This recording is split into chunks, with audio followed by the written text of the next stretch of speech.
Yo, what's up guys? Yan, ano tayo ngayon?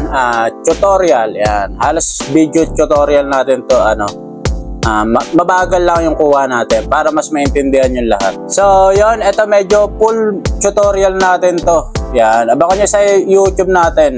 Doon natin ipopost to yung tutorial natin. So, sa mga nanonood dito, syempre, tsagain nyo lang. Yan, kahit pa paano, marami kayong makukuha ang tips dito, tsaka mga diskarte.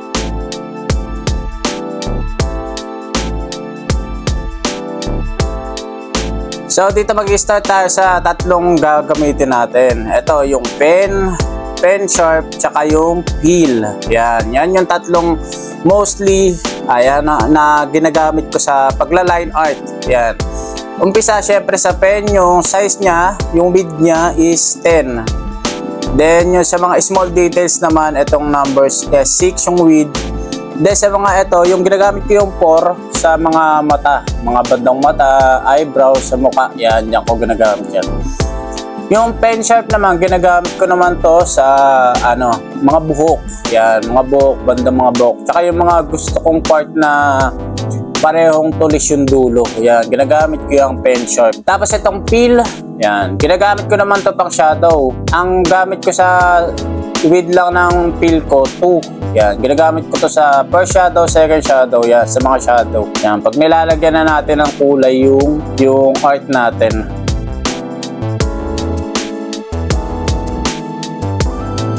So, madali kasi ito, i-drawing mo lang.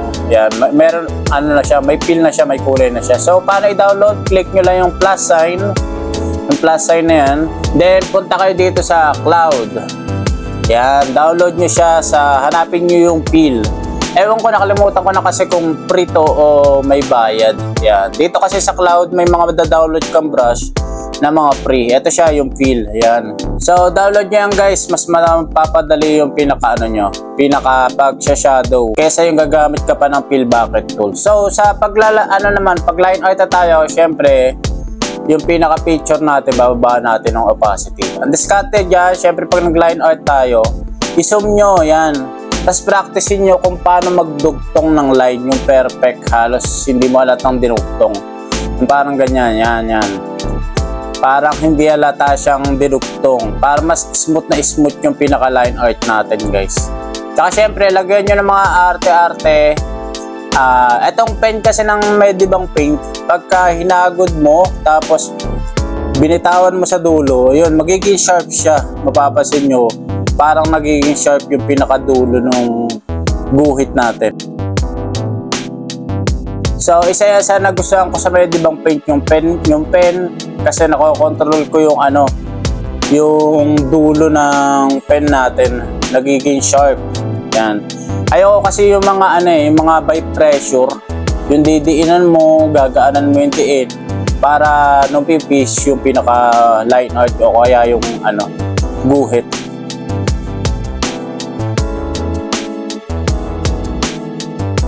So dito guys, pinapakita ko naman yung ibang layer. Ilang layer din kasi yung line art ko. Meron akong layer, ito, yan. Yung pinapakapal ko na yung ibang parts ng para lumutang. Yan, yung mga hindi nakadikit, yung mga hindi magkakadikit. Example, yung damit, syempre isang buo yan. Medyo nakahiwalay yan sa skin. Kaya lalagyan mo ng kakapalan mo yung Example na itong rifle. Yan, 'di ba? Syempre nakaangat 'yan, nakalayo 'yan sa katawan ng model. So, kakapalan natin yung pinaka-edge, yung lang, gilid lang ng pinaka-rifle 'yan. Para mapapansin nyo, nakalutang siya, hindi siya nakadikit doon sa pinaka-line art.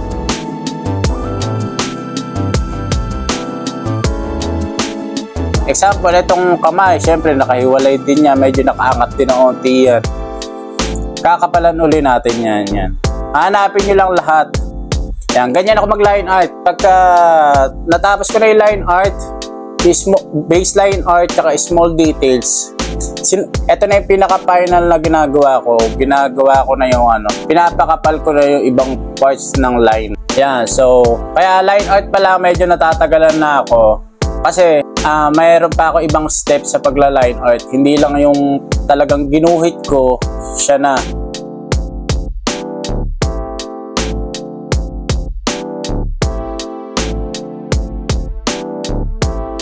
Example na itong best, yan. Yung best na to, nakaano yan, nakaangat ng onti yan sa pinakadamit.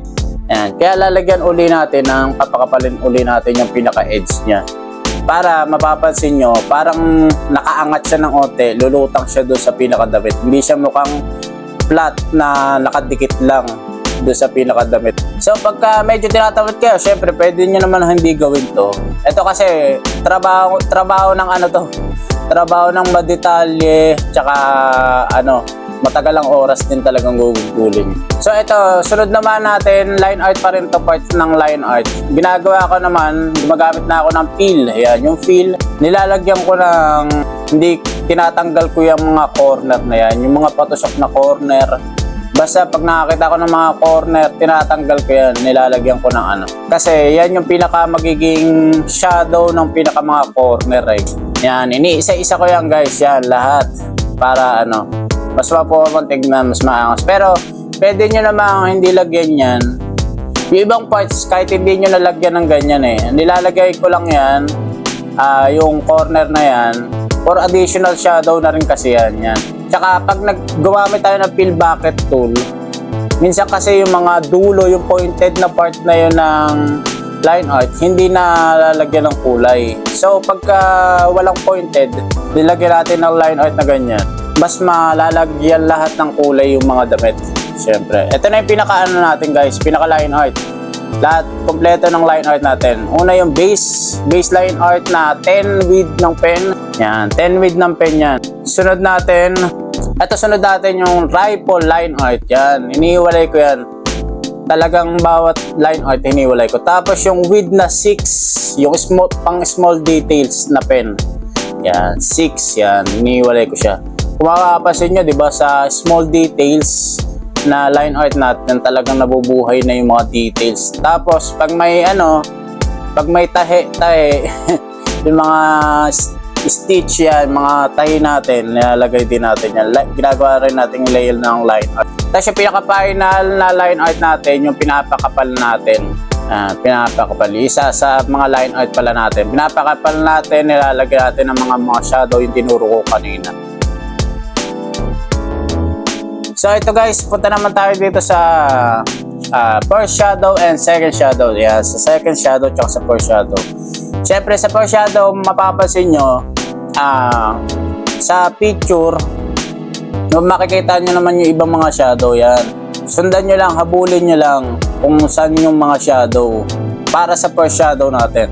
Siyempre sa layer natin ng first shadow, ang opacity niya babaan nyo ng 40 or 30. So ayan, ganyan yung pagsha-shadow. Sa mga hindi naman yung nahihirapang maghanap ng shadow, parang hanap, ano niya lang, intindihin nyo yung pinaka-damit niya.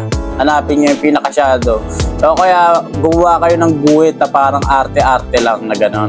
So pagtagal mo kasi nagde-design, makukuha mo yan eh, mahahanap mo talaga yung mga shadow kahit yung sa picture eh, hindi makita yung mga shadow. Mahanap mo yan. Hanapin mo lang yung pinaka source of light. Yung source of light kasi na ito dito sa bandang kaliwa, left side ng model natin. Katulad na ito yung ginagawa kong shadow, may arte pa na may mga patulis-tulis. Yan. Lagyan nyo ng ganyan guys, para kahit pa paano eh, hindi mukhang round yung pinaka shadow natin, hindi puro round yung pinaka shadow. Lagyan natin ng mga tulis-tulis, nakaka-forma rin niya kahit pa paano. So sa shadow, syempre mahalaga, alam nyo kung nasan yung source of light, kung saan nanggagaling yung source of light, kung saan yung angulo. So ito na yung pinaka-example ng shadow natin. So sunod naman natin yung second shadow. So sa second shadow, syempre dito kailangan maintindihan nyo rin yung pinaka-source of light talaga. Source of light ng natin dito, yung nasa left shoulder ng galing sa left shoulder ng model. Yan ang diyan ang gagaling yung source of light. So yung shadow natin kailangan sumasabay din sa source of light. Lalo na yung second shadow natin. Yan kasi yung second shadow kasi natin, yan yung pinaka malalalim na part ng mga damit. Yan, ng mga kunyari ng skin. Yan, yung pinaka malalim na part. Yan yung pinaka second shadow natin. Sa example dito, papakita ko sa inyo kung paano natin lalagyan ng second shadow. So ang source of light natin nandito sa bandang kanan sa taas. So ang second shadow natin nasa loob lang ng first shadow, pero ibabandang ibabanda natin sa kanan taas ng first shadow. Kung mapapansin nyo, di ba, nagkaroon na siya na para siyang nakaangat yung damit nung nilagyan na natin ng second shadow. Yan, mahalaga, nasa loob lang din ng first shadow yung second shadow natin, pasok nyo lang sa loob. Yung second shadow kasi, example, pag nilagay nyo yan sa salungat na source of light, medyo hindi babagay. Magiging salungat talaga yung itsura nung dark shadow natin. Yan ang mga diskarte natin sa first shadow. Katulad dito, example yan. Pasok lang natin sa loob nung first shadow, yung second shadow natin. So, lagay nyo lang ng mga arte, yung mga ganyang patulis guys, yung mga ganyan. Sa damit kasi mostly makikita nyo yung kailangan nyo yung mga tulis-tulis na yun sa mga damit. Yan yung mga lukot-lukot kasi ng damit natin. So, pag nagsha-shadow kayo, syempre, angat nyo lang. Tignan nyo ng malayuan, i-zoom out nyo. Kung mapapansin nyo kung babagay o hindi, ganun yung... Kaya kung mapapansin nyo, bawat kilos ko, talaga sinusum out ko. Yan. Kung mapapansin nyo, diba, napaka-formal, nabubuhay na. Kahit second shadow lang, goods na guys, niyan. Ito naman, pinaka-final na ginagawa natin guys. Yung pag natapos nyo na, isave nyo as PNG transparent. Nilalagyan kasi natin ng borderline yung pinakagawa natin. Tapos syempre, import natin yung pinaka-design natin, PNG transparent, import na natin yan. Sa pinaka-ilalim nyo ipipresto to guys, yan. Ito na siya, example, pakita ko lang sa inyo. Yan na siya. So, ang gagawin natin dyan, papakapalin natin yung pinaka-border, yung pinaka-edge na line ng model natin para nakalutang siya sa background na ilalagay natin. Parang example din to, parang yung tinuro ko kanina na pinapakapal ko yung mga rifle, yung edge ng rifle para lumutang din siya doon sa pinaka model, sa pinaka tao, di ba? So, ito, select portion lang natin yung pinaka PNG, yung pinaka buong design na in-import natin na image. Then, create boundary. Yan, makikita nyo yan. Tapos, ginagawa kong 20 yung borderline. Yan, kung mapapansin nyo, ayan, kumapal na yung pinaka-edge na line ng model natin. Ayan, kumapal na, di ba?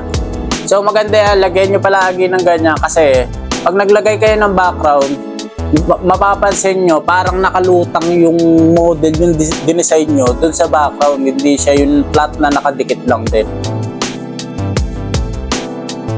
So, ito pa yung isa pang mano-mano namang ginagawa. Pwede nyo naman manu-manuhin yan, yung edge. Yan. Kapalan nyo lang yung pinaka-outline na pinaka-model nyo para nakalutang siya. Yung buhok naman, sa bandang buhok, hindi ko na kinakapalan yan kasi may mga patulis na part tayo sa bandang buhok. Tsaka, mostly kasi yung dinidesign ko, pag nag-buhok ako, black lang, plain black lang kasi. Kaya hindi ko na siya kinakapalan.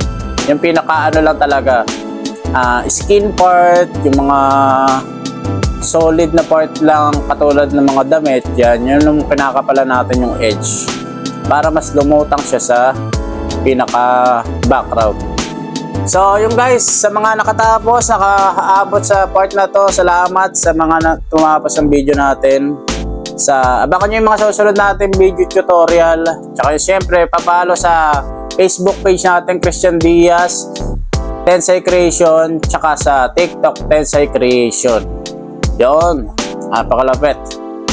So yun guys, thank you once again. This Tensai Creation out.